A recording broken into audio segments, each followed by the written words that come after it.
All right, moving on to the next news, we're going to focus on this particular news. The attractive salary and benefits is the most important employee evaluation proposition, or EVP. Malaysian respondent look for an ideal employer, and also increasing by 2% year-on-year to 74% in 2022.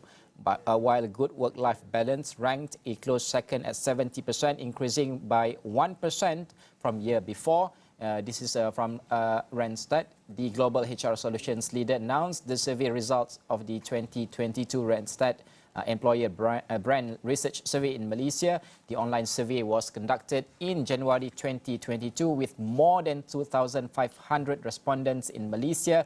Joining us today is Country Director at Randstad Malaysia, Fahad Naeem. Good morning, Fahad. Thank you so much for joining us this morning.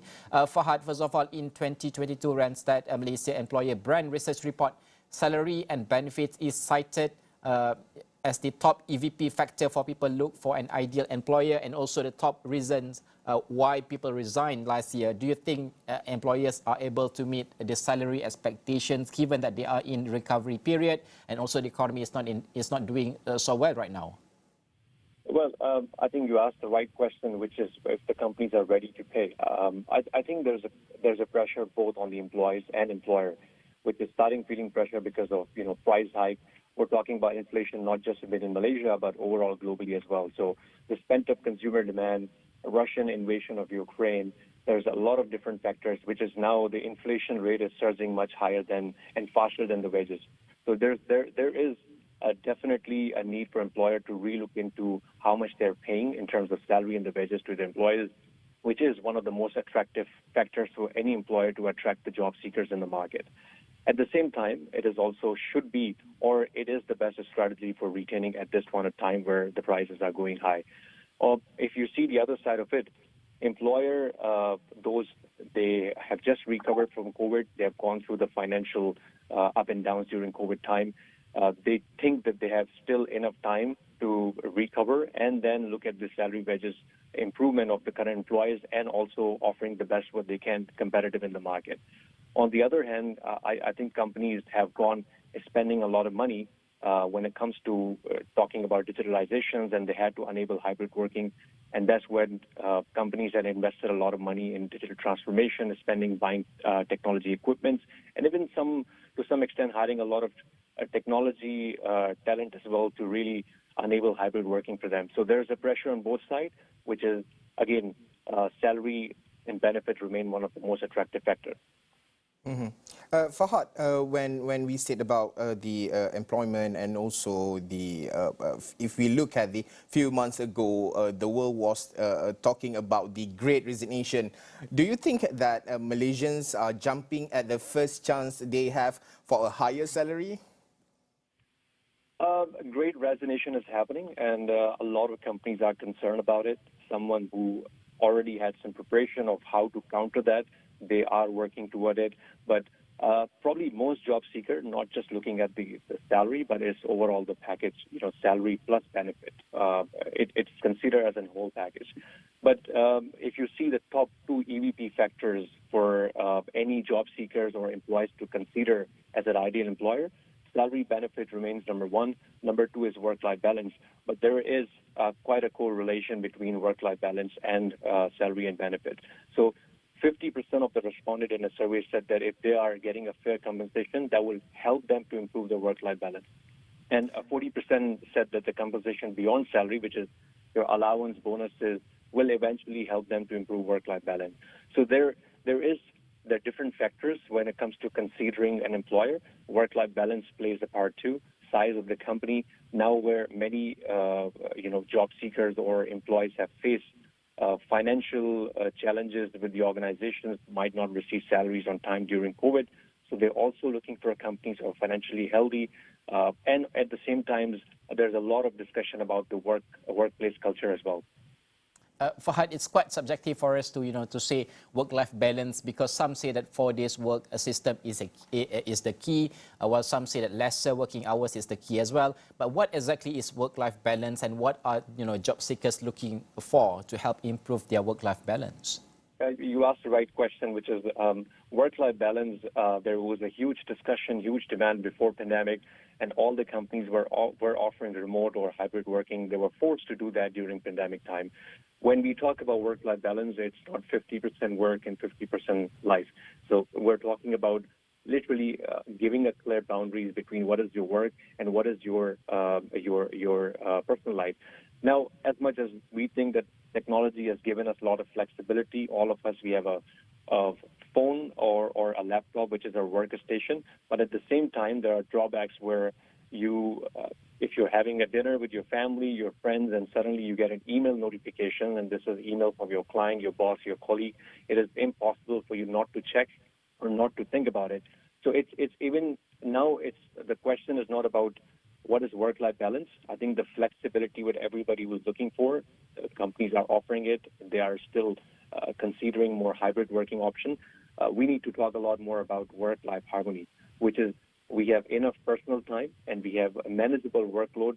Bosses that we work for, companies we work for, who cares that there has to be a clear boundaries. There has to be some discipline. After 6, nobody's going to reach out to me. I can spend my own time. I can do whatever I want to do on my personal level. Fahad, there is a persistent issue about the widening skills gap in Malaysia. Why is that so? And can employers do anything to close that gap? Because in the report saying that 85% said that it's important for their employers to offer upskilling courses, but only 59% said that it's enough. That's right. The skill gap, the supply and demand has been an issue for quite some time. And in recent times, specifically some industry, it is getting worse. I do think that, government is also trying to take a lot of initiative to enroll fresh graduates to different programs to make sure they're future ready for meeting demand. Specifically, the higher shortage of talent is into technology, manufacturing 4.0, robotics, artificial intelligence, and there are a couple of other very niche skill set, which is not just within Malaysia, but within Asia or globally, there's a shortage of talent. But now, what I personally think, companies need to take responsibility as well in hiring a lot of fresh graduate or coming up with trainee programs.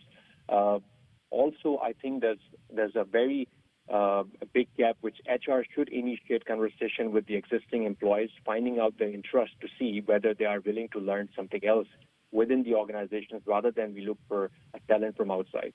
On the same time, if an employer are able to sponsor some sort of training certifications, that will bring a lot of value. 74% said that they will stay with the company if they're offered upskilling courses within the organization they're working for.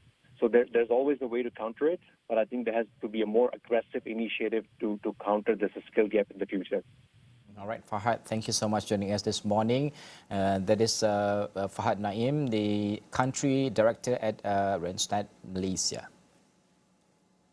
Okay, currently we are showing you the Job Street report on the decoding digital talent.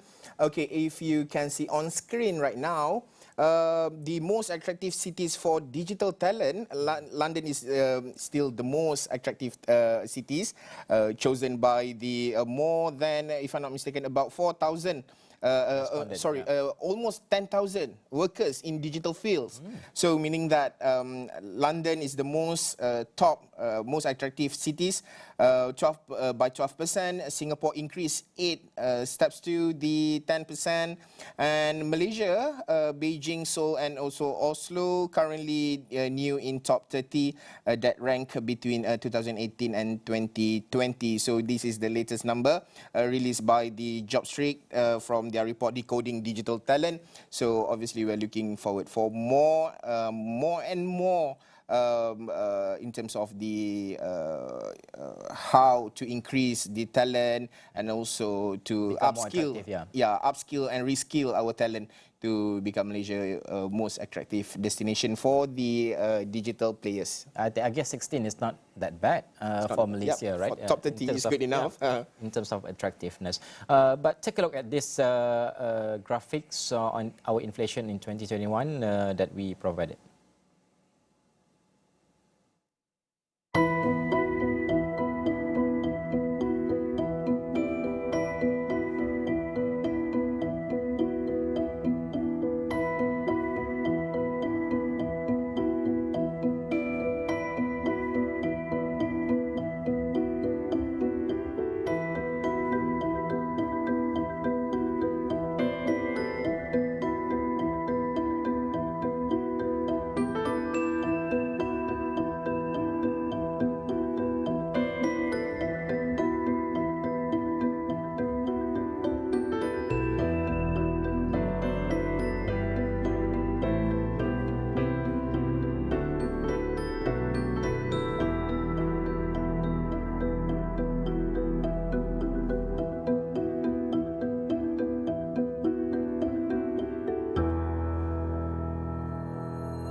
Dan sudah tentu kalau kita melihat berkenaan dengan statistik inflasi itu kita tidak boleh lari daripada isu sekuriti makanan di mana membangunkan tanah-tanah terbiar milik individu, agensi atau kerajaan untuk sektor pertanian adalah salah satu usaha memastikan sekuriti makanan negara terjamin. Di mana Menteri Pertanian dan Industri Makanan Datuk Seri Dr. Ronald Kiandi berkata, isu itu akan dibincangkan dalam mesyuarat Menteri Besar dan Ketua Menteri bersama Perdana Menteri pada hujung bulan ini.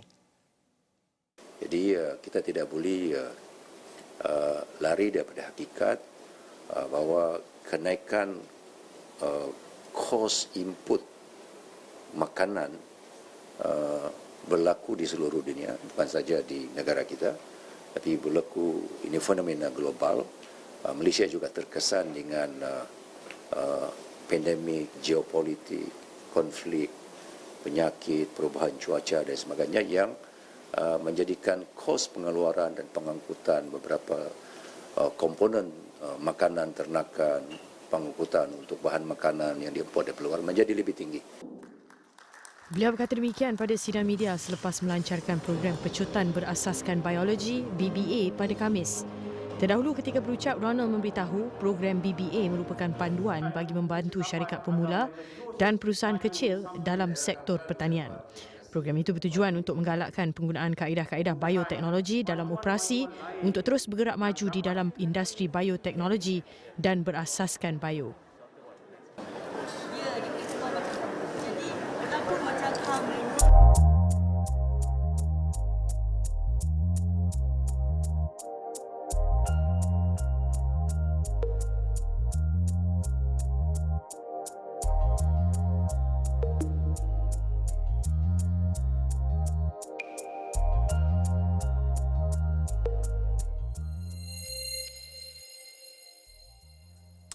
Seterusnya, Selangor sebagai antara negeri dengan permintaan bekalan makanan tertinggi sentiasa bekerjasama dengan Kementerian Pertanian dan juga Industri Makanan MAFI bagi memastikan usaha memperkasakan sektor makanan dan juga pertanian berjalan dengan baik. Kerana itu dinyatakan Esko Infrastruktur dan Pertanian Negeri Selangor, Insinyur Izham Hashim. Menurutnya, bentuk kerjasama berangkumi melihat rantaian bekalan makanan secara holistik, bermula daripada penggunaan tanah sehinggalah pemasaran produk.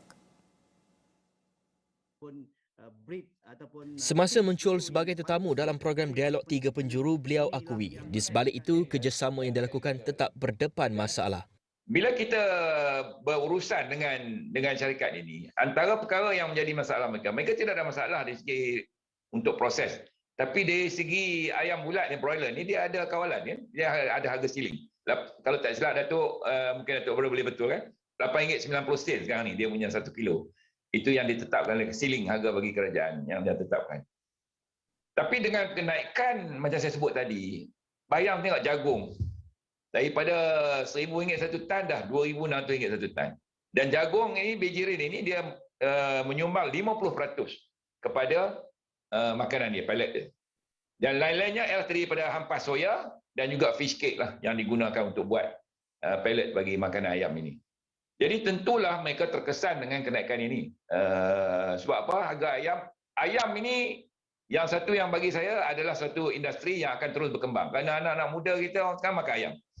Selain daripada sumber protein yang murah, dia juga merupakan makanan utama kita. Bagi kalau anak-anak kita pun kalau tengok kalau tak ada ayam, muram. Muram dia. Saya tak ada ayam sebulan pun tak apa. Saya memang jenis makan seafood. Tapi disebabkan berlakunya gangguan ataupun disruption pada bekalan ini dari segi makanan ni, terutamanya makanan. Dan juga anak-anak ayam kualiti, macam disebut oleh Datuk tadi, saya setuju, memang salah satu punca dia ialah stunted growth. Di mana kita tengok bahawa ni yang berlaku, ayam yang sama umurnya tetapi kecil. Antaranya disebabkan oleh, dikenal pasti sebagainya, antaranya ialah sebab baka. Itu saya sebut tadi, isu baka. Parent stock dia dah agak tua. Jadi kualiti anak ayam menurun. Yang keduanya ialah ada tendensi daripada pengeluar peternak untuk mengurangkan makanan dia sebab kos tinggi. Dia cuba kurangkan makanan. Dan untuk mengurangkan kos, tapi ini akan menyebabkan ayam tidak membesar. Sebenarnya kita tengok KFC pun saya diberitahu ayam pun kecil-kecil sebabkan isu ni. Jadi semua ini berlaku disebabkan punca asalnya ialah dari segi kos. Disruption itu menyebabkan gangguan pada makanan yang utama. Sebab makanan ni saya dah sebut tadi, 85% kos ayam adalah pada makanan. Kalau kita bijak, smart, kalau kita nakkan harga ayam ni murah, kita kena cari jalan untuk turunkan harga makanan ni. Selangor jelasnya bersedia bekerjasama dengan negeri lain berkaitan sumber tanah bagi tujuan penanaman jagung biji rin, selain menjalankan kajian berkenaan sumber makanan alternatif ayam yang akan dilaksanakan secara komersial tidak lama lagi. Selain Izham, turut menjadi tetamu program pada Khamis itu Presiden Persatuan Pengguna Pulau Pinang CAP Muhyiddin Abdul Kadir. Pengguna bahawa harga barang-barang makanan. Bagi Presiden Persatuan Pengguna Pulau Pinang CAP Muhyiddin Abdul Kadir, beliau sudah menjangkakan situasi dan isu bekalan makanan menjadi begitu serius. Namun ujar beliau sudah tiba masanya semua pihak memberi fokus terhadap kajian berhubung punca masalah serta mula mengutamakan industri pertanian makanan bagi mengelakkan kebergantungan import. Ramai telah hilang kerja, ramai pendapatan mereka telah menurun, macam peniaga-peniaga kecil. Banyak syarikat-syarikat yang gulung tikar akibat daripada kemerosotan ekonomi kita ini. Dalam keadaan ini, sebarang kenaikan harga barang-barang makanan akan memberi kesusahan kepada rakyat kita, khususnya dari golongan B40 dan sebahagian daripada M40. Sebab itu kami dalam CAP telah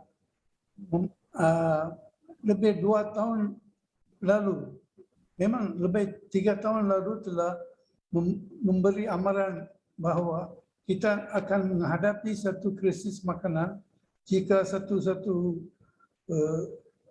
kejadian malapetaka berlaku dalam dunia ini. Dan kita tahulah sekarang ini COVID, Ukraine dan ada sebab-sebab lain yang telah menjejaskan rantaian perdagangan antarabangsa dan akibatnya harga-harga telah melambung tinggi. Kita sangat bergantung kepada import sayur-sayuran, daging-daging dan lain-lain makanan untuk hidup. Sebab itu, kita mesti fokus kepada apakah puncak masalah kita ini. Selama ini kita telah memberi perhatian dan fokus kepada industri, kepada IT, kepada dalam bidang pertanian kita telah memberi utamakan pertanian commercial crops macam palm oil dan lain-lain.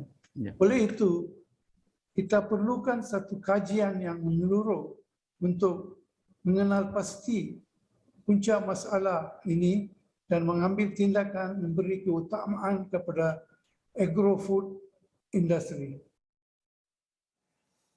Kita berhenti rehat seketika, bersambung selepas ini.